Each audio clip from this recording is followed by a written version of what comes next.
hello. Hello, it's so nice to be here. I did work in the radio for a number of years, in case you're wondering. Yeah, that's just how my voice comes out. My wife is totally used to it. I'll get home tonight. Hi, honey. It's 5 minutes after the hour. 75 degrees outside. Light to moderate traffic on the surface streets, and I'm home. Up next, we've got dinner, yoga pants, and an episode of Grey's Anatomy on Netflix. And stick around, I'll be whispering all your favorite sweet nothings all night long. And the request lines are open. No, it's super fun. I worked on the radio for a long time. I did all kinds of stuff. I did news, I did country, I did top 40, I did rock and roll. Yeah, I got fired from a radio station when I came out of a Def Leppard song and said, now there's a band I'd give my left arm to be in. Because Def Leppard fans are over there. Def Leppard was a band. Kind of like Coldplay, but with frizzy hair, leather pants, and misogyny.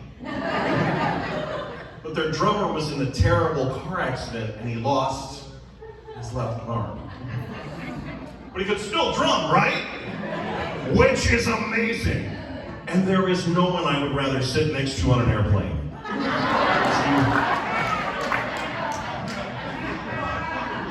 With that whole sweet, sweet armrest to yourself.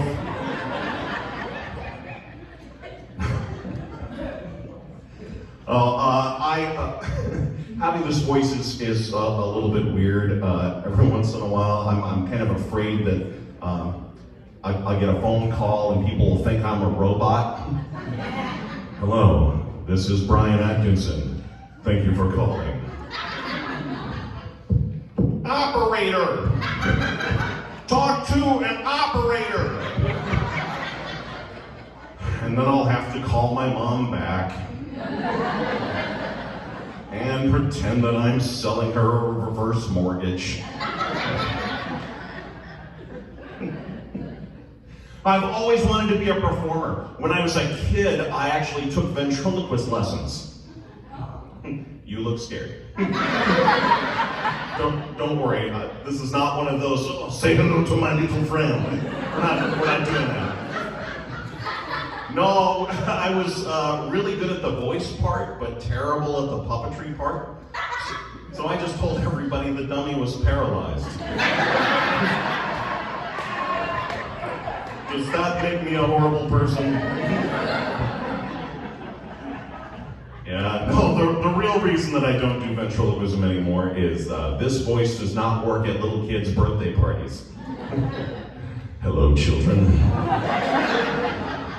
Would you like to be my friend? The kids are all running away, stranger danger! And the moms are giving me their phone numbers. Man, my voice changed kind of all of a sudden. I was in high school, that's when I started working in radio. I was actually auditioning for a school musical, and I started the audition way up here, and I finished way down here. For the rest of the year, I could call the school. Hello, this is Mr. Atkinson. Brian won't be at school today. And it worked great. It was awesome. Yeah, except that I was working in radio and I was afraid I'd be very careful that none of the radio stuff would come out while I was doing that. On the call, so I Brian won't be at school today because he was caller number 3! Yeah. No, but now I sing bass, which is a lot of fun. Except I can't really sing along with the radio. I'm a big fan of the Police. That's a band. They're kind of like Coldplay. only with spiky hair, a reggae beat, and social awareness.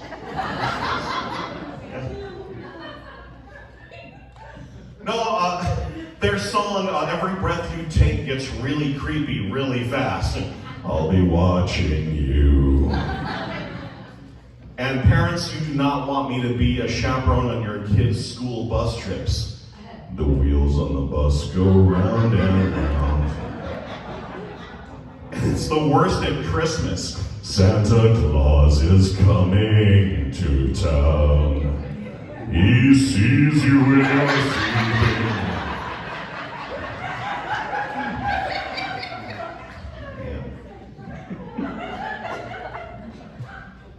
Yeah. I used voiceover work, which is a lot of fun. I had an agent for a minute, and they sent me out on a job, and I got there, and it was not for my voice. It was for modeling. That dead silence is exactly the right reaction. It was a catalog model shoot. They said, here, put this t-shirt on. I put the t-shirt on, and I looked down and it says, everyone loves the big guy. And that's how I found out I was a plus-size model. Yeah, I tried being a ventriloquist, a radio DJ, a voice actor, a model, and now I'm a comedian.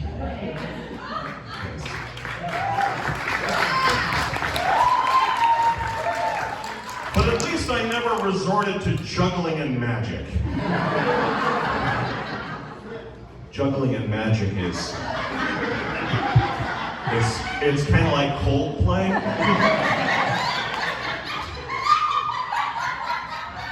Except it's Nickelback.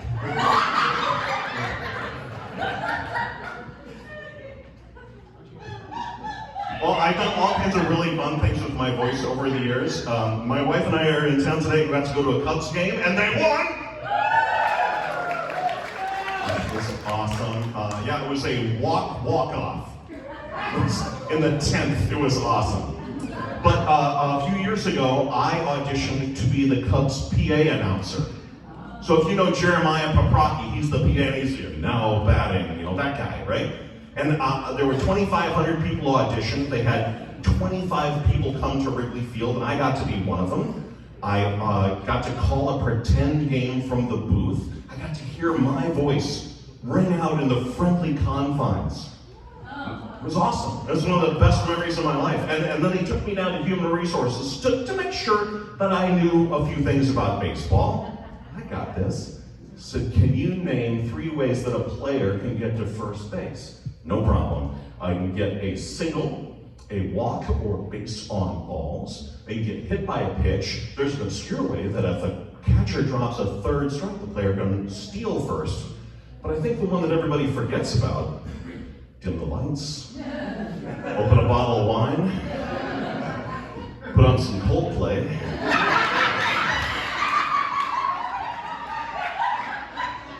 and you'll be on first base before you know it. Yeah, the other thing that I think I really missed out on, though, is, do you remember the movie trailer voiceovers? Like, in a world, in a time. And I feel like I could have done that really well, and I just feel like I missed out.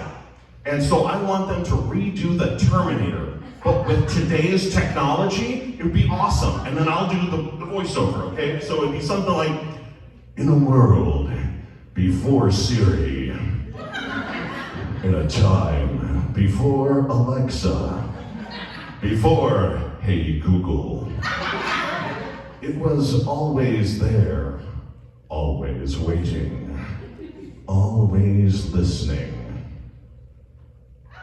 Clap on, clap on, clap off. Yeah, there you go. Yeah. No, that's awesome. The only guy I know who doesn't like that joke is that drummer from Def Leppard.